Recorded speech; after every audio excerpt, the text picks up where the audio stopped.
Welcome to the People Teaching People podcast. Joining me on the podcast is Noreen Music. Noreen and I first connected through our mutual friend and mentor, Lindsay Berry of YYC Fempreneurs. Noreen is an incredible speaker whom I have had the privilege of hearing speak twice, once in an online conference and more recently in person, where she talked about time thieves, 7 habits that steal your productivity. I've also read and thoroughly enjoyed her book, The Unexpected Entrepreneur. Now You're Here, Making a Difference While Making a Living, which is filled with productivity skills and resources for entrepreneurs.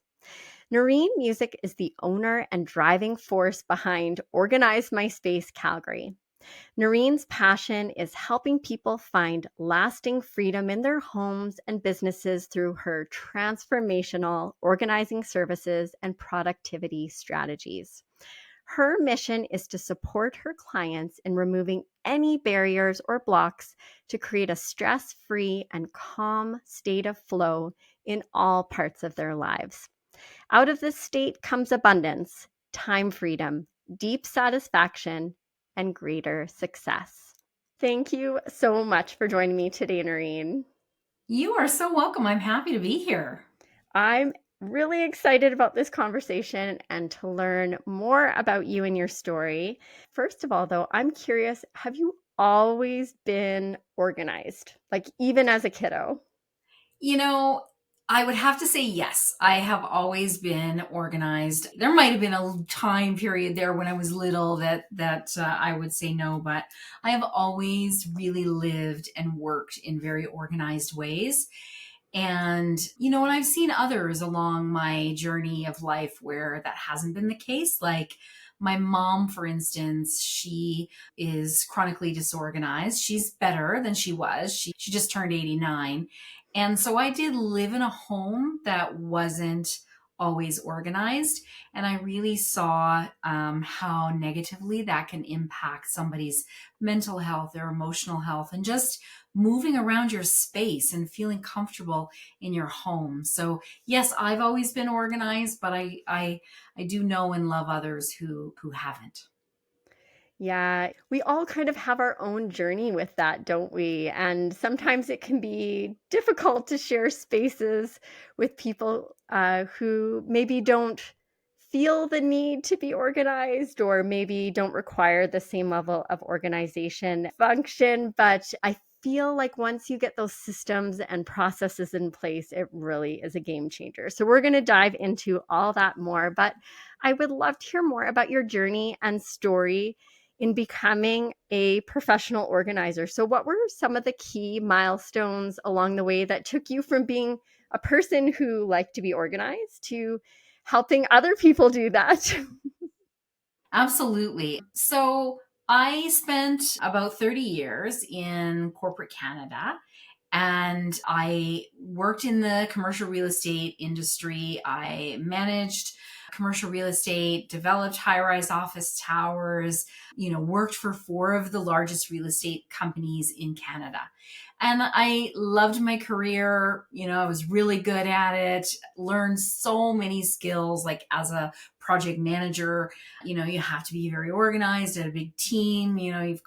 There's lots of balls in the air, lots of plates spinning. So I learned a lot of skills on how to be highly productive, really efficient in my work. And then, my career came to a sudden end. I was unexpectedly fired from my job. And I was absolutely devastated. I mean, that's a whole other story behind it. We won't get into that. But I was left with all of these pieces on the floor. And I always thought I would spend the rest of my life in the corporate world. I would retire there.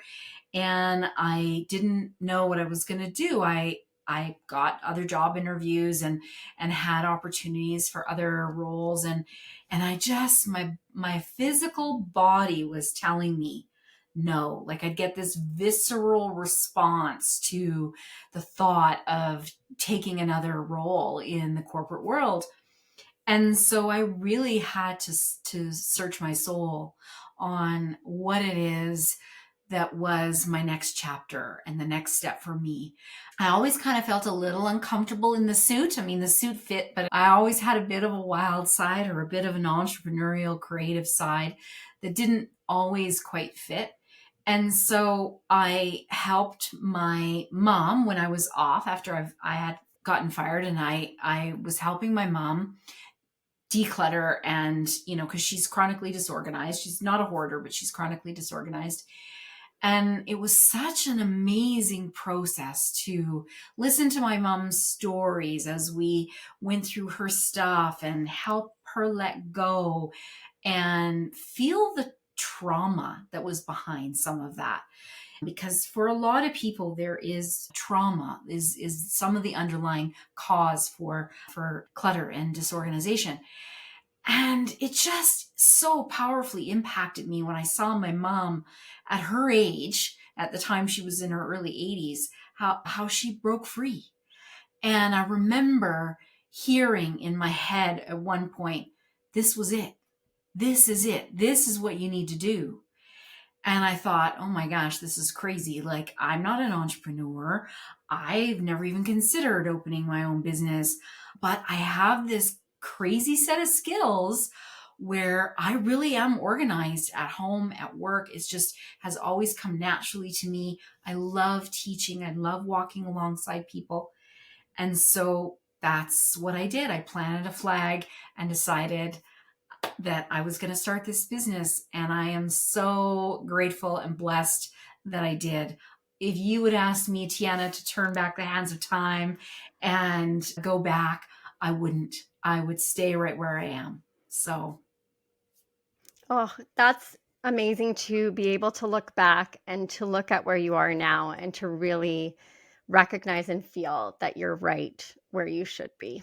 yeah, yeah, absolutely. And that through something so painful, so devastating, so unexpected, that we have the capability and we have the power as human beings to, turn all of those broken pieces into something that is still very beautiful and very powerful. And sometimes, it is the right path we should be on. Like, my career ended, but my calling started.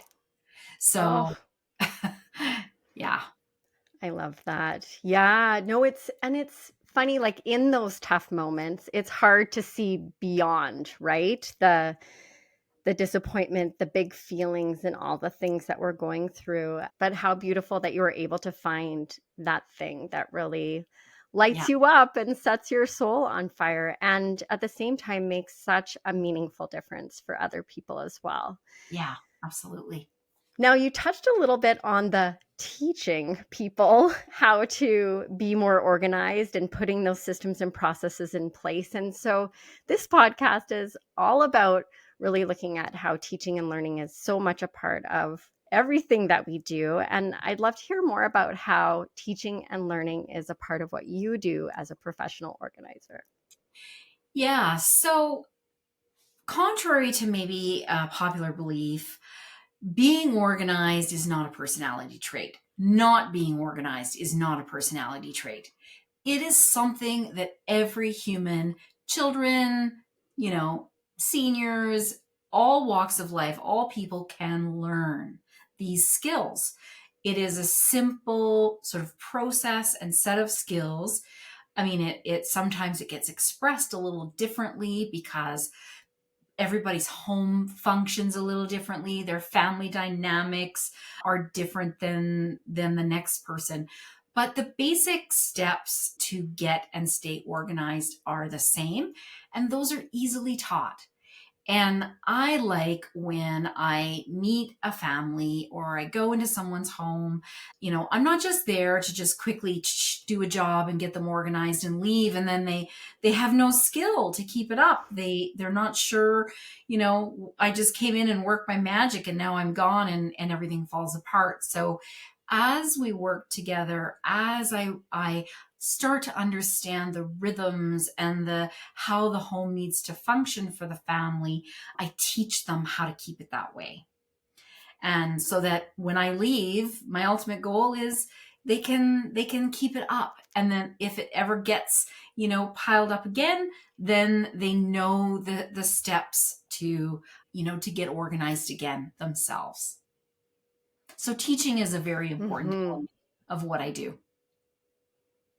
I can definitely see that. It's so true. I can just see you leaving this space looking impeccable with, places for everything, everything in its place, systems a go. But if people don't understand how to maintain that and make it a part of their day to day, Yeah. it's just going to end up probably right back where they started or sort of heading in that direction. Right. And I mean, that's job security in some ways, but I don't want that.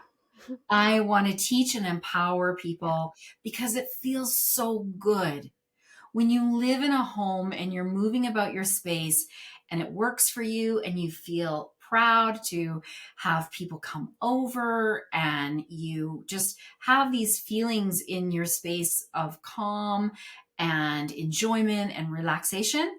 That's what I want for people long term, not just a quick fix and I leave and it all falls apart. Yeah, you're guiding them and sort of making it a part of their lifestyle. It's Mhm. it's a new way of being and doing, and I love the word that you used. You're empowering them. Yeah. That's such a great word that really I think illustrates the importance of that teaching and learning piece to what you do. Yeah. Now, I know you have many, many to choose from, but I was wondering if you might share a couple of your top or your favorite productivity tools that you help people with. Okay. I do have my top productivity tip is this. Everybody has an email. Everybody has probably two or three emails. Now, we use our email inbox generally as a task list. And if we think of our electronic email inboxes, like the inboxes that used to be, I'm old fashioned here. I used to have, a paper inbox where the mail actually came in and the mail would go in the inbox, and that was something that was new. I hadn't looked at it yet. I needed to pick up the piece of paper, the bill, whatever it was, look at it and decide what to do with it. I either, it didn't mean anything to me, I threw it in the recycle bin, I needed to write a letter, I needed to pick up the phone, there was some kind of action. But I did something with it. And then I filed it. I put it away. And most people, I would say 99% of, it doesn't matter if you're a corporate professional in a C-suite role, in a managerial role, in an admin role, you're an entrepreneur, small business owner. Emails are clogged and overloaded and are drowning people. Like they are just overloaded and drowned by email. And that's not going to stop. We are constantly going to be having, those emails coming at us. That is one of the primary modes of communication in our modern world, but we're using it wrong. And so that email inbox is where new emails come to land. That's it. A new email comes in. You look at your email inbox 2, 3 times a day. You look at the new emails that have come in. You do something with them. You make a decision. Can I quickly answer this in a couple minutes? Do I have to move this over into my task list? Do I file it? Our email inboxes are causing so much drag on our time, at least an hour or more a day. People are wasting, scrolling up and down inside their inbox, just not knowing what to focus on next, not knowing what's a priority, not knowing what they looked at. They look at an email 6, 7, 8 times. And so email is the biggest waste of time. So think of it like that paper inbox on your desk. You wouldn't let your mail stack up, and let all the bills just sit there and you never pay a bill. The same thing with your electronic inbox. So that Hmm. would be my number one, the thing that I encounter the most across the board, all people, all levels, doesn't matter what profession. Well, and it's funny you say that. I know I've shared with you just how email can kind of take over for my colleague and I sometimes and become very all consuming. But it's funny in talking to our three kids, email isn't really typically how they communicate with people, although they get emails and they're, getting to the age where they're going to be heading into the real world where email is still a very, very much a part of how we communicate. And I've heard them chatter about how many emails they have in their inboxes. I think like 1,500. It's terrible. So I feel like this is a good conversation for me to be having with them about how, they need to come up with some strategies. They need to actually be looking at their email and then dealing with it and addressing it in some way. And having the highest number of emails in your inbox is not really a reason to celebrate and to No, gloat. no, it is not a Yeah. badge of honor. No, No. especially when you are in the work world. And Yeah. we can laugh about it in our personal email inboxes and whatever, and that's fine. If you want 1,500 emails in your personal, and it doesn't bother you, that's fine. But it impacts your work. If you are a decision maker and people are emailing you and you are the backlog, or you are holding up projects, or you're that person in the office that people say, "Oh, don't email him because he never gets back to you." You know that person. Don't be that person. That's not a good, it's not a good tactic for feeling good about the work that you produce. It's not a good thing for other people around you. It's not a good thing for your credibility and for your promotability. So, it seems like a silly thing that, oh, get your email inbox under control, but it really ripples out. The effect of being in control of just that one thing and managing that extremely well really does ripple out. Yeah, and you're so right. It's an organizational piece to both our personal and professional life that ultimately does affect other people and does sort of show other people who we are and how we prioritize things and how it can really, I guess, give people confidence in us and our ability to get things done. So these are all great pieces that I can add into that conversation with my children about their giant email inboxes. I personally love to file things, as you said, and not have an email inbox that's overwhelming. I value getting back to people, and if I had 1,500 emails, I think I might be struggling. Yeah. Yes, yes. Yeah. Yeah. And people do. People do. Mhm. I mean, Mhm. there's a lot more that people struggle with and are overwhelmed with, as far as being able to focus. There's a lot of distractions. Some people really aren't clear on how to prioritize, what's urgent, what's important, what sort of can simmer on the back burner for a while. People struggle with prioritizing in that way. People struggle with managing their own time, taking control of their own clocks and calendars, and tying their what they need to do to their time. And so there are, other things that people really struggle with in their work practices. But email, if you can get that one right, that's a big chunk of saving a lot of time and feeling more productive in your work. Absolutely. Now, along with email, just getting organized in general can feel overwhelming because sometimes, anytime we're going to be making some sort of change or doing something new, it just feels like, where do I even start? So, if we're thinking about a space, like I walk into my kitchen, for example, and I just think, where do I even start? What are some simple steps people could take to help organize a space that might be a little bit out of control? Yeah. So, what I always say to people is when they're very overwhelmed and they want to start down the process of getting organized at home, is pick the space that bugs you every day. Like, what is that place? Is it the kitchen countertop? Is it the front doorway and all the mess of the shoes and the dog leashes and everything? Like, what are you stepping over every single day that just annoys you? And fix that and just focus on that. I mean, people, when they decide to get organized, some people just want it all done magically, every single area organized at once. And unfortunately, it doesn't work that way. If I had a magic wand, I could do that, but I can't. So, starting with those areas that frustrate you the most and just focus there. A lot of people will, okay, I'm doing this and then I'm moving this in this room. And oh my goodness, this room's a mess. Now I'm going to start organizing over here. And then now I'm going into the storage room down in the basement. Oh my goodness, now that needs to get organized.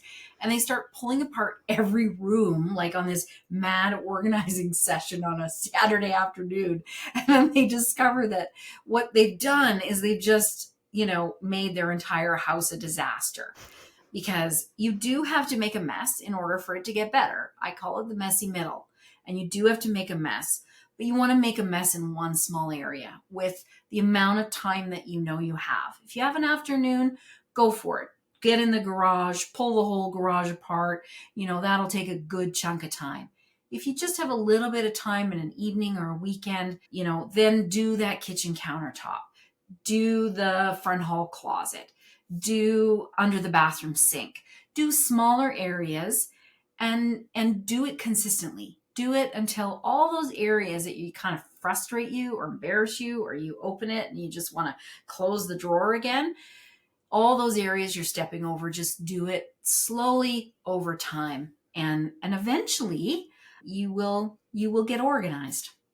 No, I love that. I love really starting with those places that you look and, as you said, you're stepping over things or they're just making you feel frustrated on the daily, and having it be so specific. Like, I like how you said the kitchen countertop. So not the kitchen, it's Yeah. like the kitchen countertops, and really picking that one piece to focus on, tackle it, and not dump everything out of everything in your whole house and then just be completely overwhelmed. And No, that yeah. makes it worse. That's when you need to call me and say, Yeah, "Oh, help.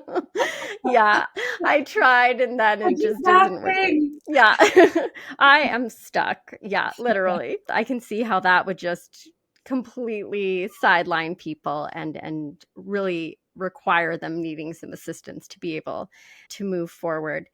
Now, you sort of alluded to this idea of sort of the why, right? So sometimes too, when we're doing things and they're hard, or we're not sure what to do and it's hard to kind of stick to it, if we come back to why for it, that can keep us motivated and keep us putting in the work to get organized and stay organized. So what are some of the reasons why you hear and kind of think about with the people that you're working with and supporting?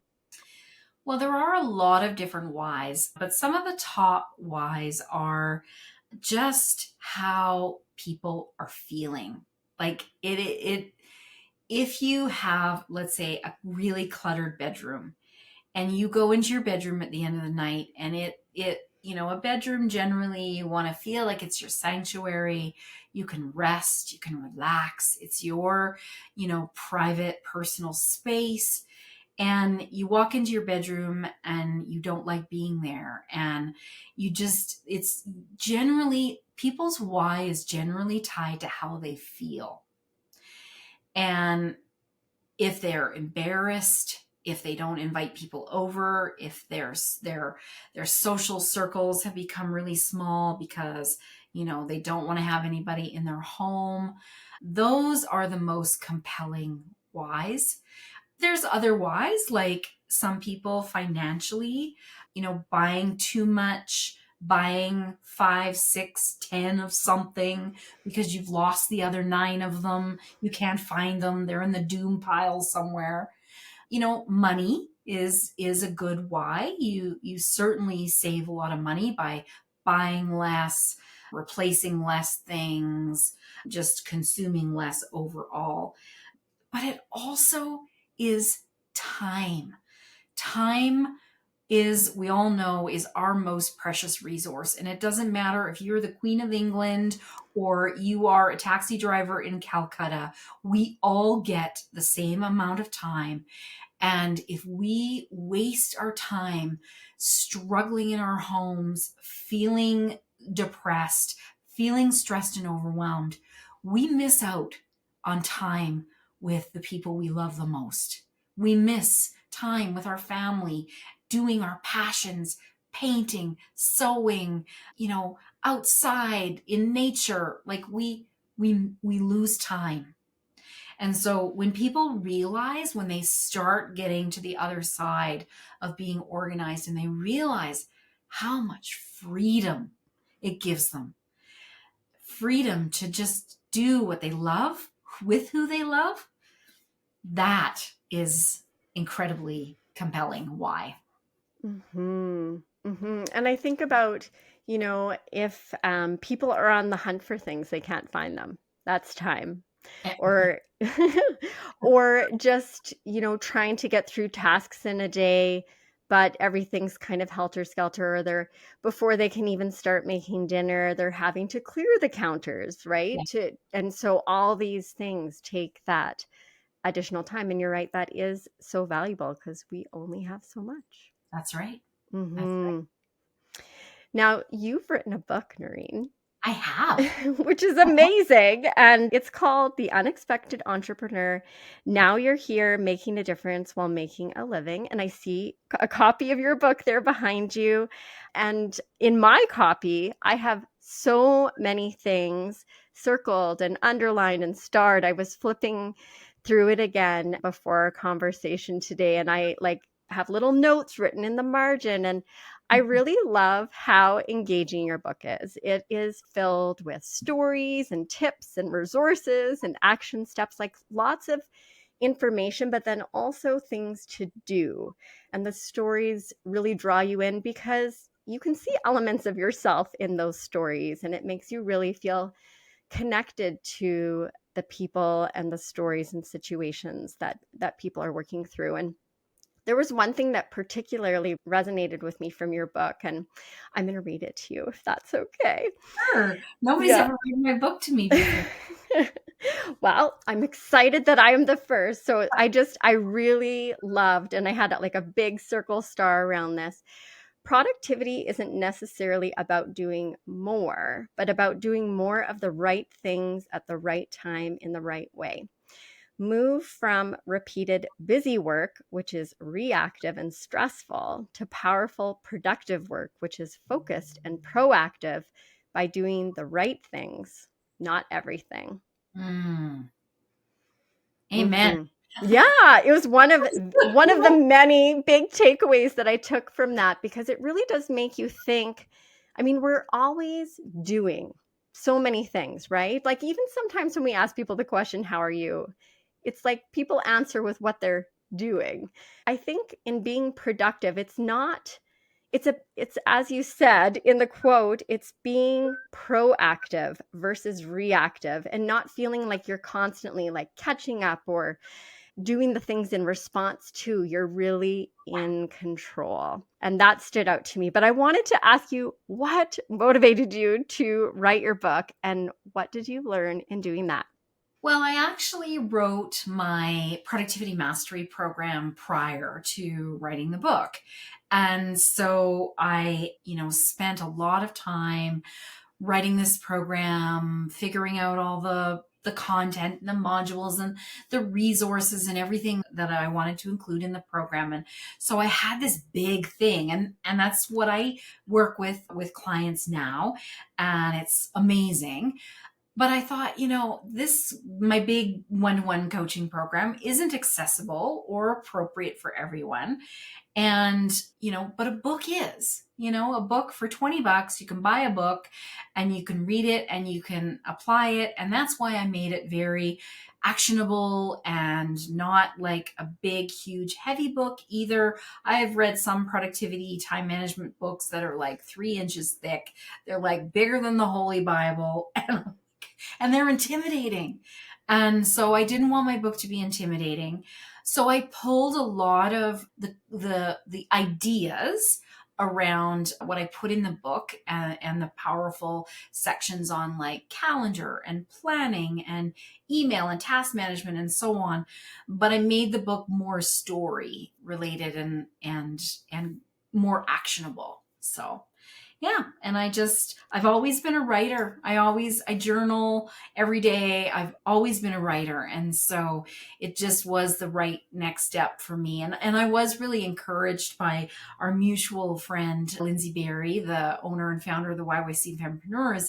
She was putting a post out there that about joining the Femme Authors, and I remember watching her social media post, and I thought, huh, I'm a writer.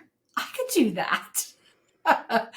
And that's when the idea sparked. And so I decided to do it that day. And boy, am I ever happy I did. Yeah, you did it. It's I did. amazing. And you did a fabulous job of it as well. Thank Yes. you.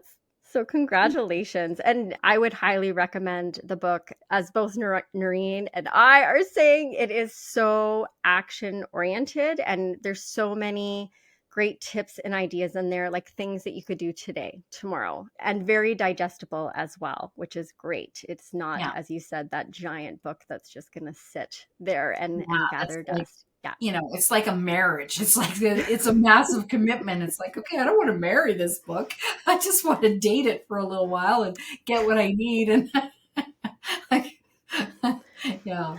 Oh, it's so true. But and it is something, it's a great resource to go back to. Like when I was flipping through it again, it was really helpful to just remind myself of some of those strategies. So it's so well organized, so well written, so engaging, and I highly recommend it. Thank you. So, one of the things that I asked you about prior to our conversation today was to share some of your most frequently asked questions. I'm always so curious about what people are asked. And one of the ones I can definitely relate to, I'm sure many others can as well. And that's, how can I teach my kids to be more organized? And so I'm curious as to your thoughts and advice that you might give to parents who come to you asking this very question. Yeah, so my answer generally is to role model. I mean that's how we teach our kids almost everything, right? And when they see us and they see that we have good tidy habits, we have good, seasonal rhythms and routines where every spring, we're cleaning out the garage, we're cleaning out the shed, we're, every change of season, we're going through our clothes that we wore that season. Like, get them involved, do it with them too.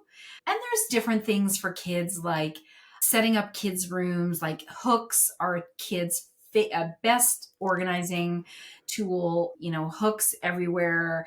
It's much easier for them to keep their floor clean. If they can just hang their hoodies and their towels or things like that on hooks. Even, keeping open bins, clear bins for kids are a really good strategy for kids to see what they have. And yeah, so there's lots of things that we can do to help our kids, but the biggest thing is to role model and to get them involved. They really need to be taught how to sort and how to think about putting things in a home, that all of your Lego, at the end of the day, sure, you can play with it and it can be all over the floor in your room or wherever, have fun. But at the end of the night, when it's time to go to bed, where does all your Lego go? Here's the home for it. And so things have to have homes. Things need to be sorted and categorized, not so militant. I mean, they're kids, but generally. And that really will teach children lifelong habits that will serve them well into their adulthood. Yeah, setting up those good habits, setting them up for success. And I love how you brought up hooks, for example. I remember when we were renovating our home, and one of the spaces was our mudroom, and our contractor was suggesting like a lower bar with coat hangers. And we said, no, nothing will ever get hung up on a coat hanger, because they were quite little at the time. And a hook is so much easier for backpacks and jackets and all the things. And then those clear bins so that they can see what's inside. Now, In sort of modeling that good organizational behavior, and as you said, like the sorting and giving everything a home, do you have any other sort of favorite products or that you recommend to people that you work with to help them get organized and to demonstrate that great example to their kids?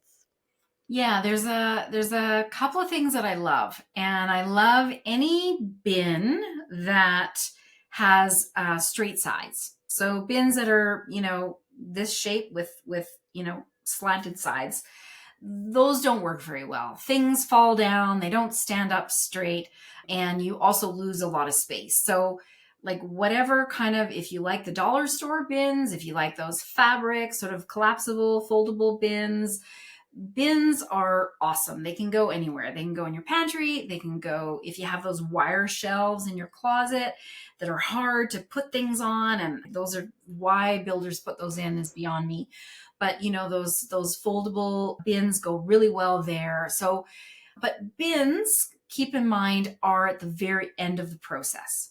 You actually need to declutter what you don't need. You need to sort things into like categories. You need to find their proper home. Where does it need to live? Your toothbrush doesn't go in the kitchen drawer. Your toothbrush goes in the bathroom, just like, all the stuff for the dog goes by the back door, if that's where you're always in and out, to walk the dog. Where are the proper homes for things? Then you decide what you have left, where it's living, how you need to containerize it, if you even need to containerize it. I generally don't spend a lot of money or recommend to a lot of my clients expensive bins. You need the odd one, but that is not the first step in the process. But bins are helpful. They do keep things containerized. The other thing that I love, love, love is those lazy Susans, like the smaller ones, the bigger ones, the two-tiered ones. Those just create, so they magically create space. Like, those awkward corners in pantries or those places in cupboards where you just can't, get to the back, but you can swirl a lazy Susan and see everything that you have. So those two things are probably what I use the most, what I recommend the most, and just what makes the most sense for most people. Yeah, and I so appreciate you emphasizing that, in when you're working with people and teaching people and in sharing with us today, it's really doing the work first and not going out to Winners and Home Sense and spending a bunch of money on Yeah. containers. You have to do that work with the stuff first and then decide on the home, and do you even need a container for that space? So thank you for sharing some of the tools that you love, but also reminding us that there's that important step Yeah. and that important work that needs to happen before we're going out and buying Yeah. all the bins and things. Bins don't get you organized. No. Decluttering gets you. Exactly. Now, so teaching is a huge part of what you do in working with people. And I'm wondering if you have a favorite teacher or even a favorite learning experience that really stands out for you, and why might that person or that experience be so important for you? You know, I had this one teacher when I was in high school, and I struggled in high school. I was way more interested in the socially what was going on, and I was not, overly engaged in school. But I had this one teacher, and he was the visual communications teacher. And he focused more on me and who I was as a person, and not so much on my marks. And he would always be just so encouraging and so kind and so warm. And I think it goes back to, again, it was how he made me feel, not always, what he taught me. I mean, he did end up, because we had such a good rapport, he ended up teaching me, a lot about creative things and whatever. It was a visual communications course. But that is always, for me, when I'm meeting somebody new for the first time or working with a client, I want them to feel like they're valuable. I want them to feel like their issues, their concerns matter. I want them to feel like they've got this, that they have me in their corner cheering them on. So for me, it is about creating that space where they feel like they're seen, they're heard, they're valued. Yeah, because I know how that impacted me. He was the one teacher in high school that made me feel that way. He sounds amazing, and I love that how he was with you influences how you work with people today. And I can imagine that when you are working with people, when we're dealing with stuff, there's a lot of emotions and feelings like tied into that. We get attached to things, or things are given to us by people, or they're connected to memories, and to be able to do that sorting and purging comes with emotions, I'm sure. And so making people feel safe and comfortable and supported as they're going through that process of getting organized and sorting through things is would be so important. Yeah. Yeah. Yeah. And through that, I think the skills come. Like it's always about people and how they're doing for me first. And then the hard skills next. Yeah. So when you look back at your journey, big change in career, I know you do a lot of public speaking, you've written a book. When you look back at your journey, what would be something that you would say you're the most proud of? Well, I would have to say I'm the most proud of being a mom. My family comes first in everything, and the relationships that I have with my kids, the relationship that I have with my husband, they are my world. This is what I do and the things that I've done, but they are my heart and they are my home and they will be with me every day of my life. So I'm most proud of that. And then second, I would say I'm proud of the fact that some of the adversity that I've faced in my life, and it wasn't just, getting fired, although that was a really, really hard one. I have lots of adversity in my life. I have always chosen that it would be a breakthrough and not break me.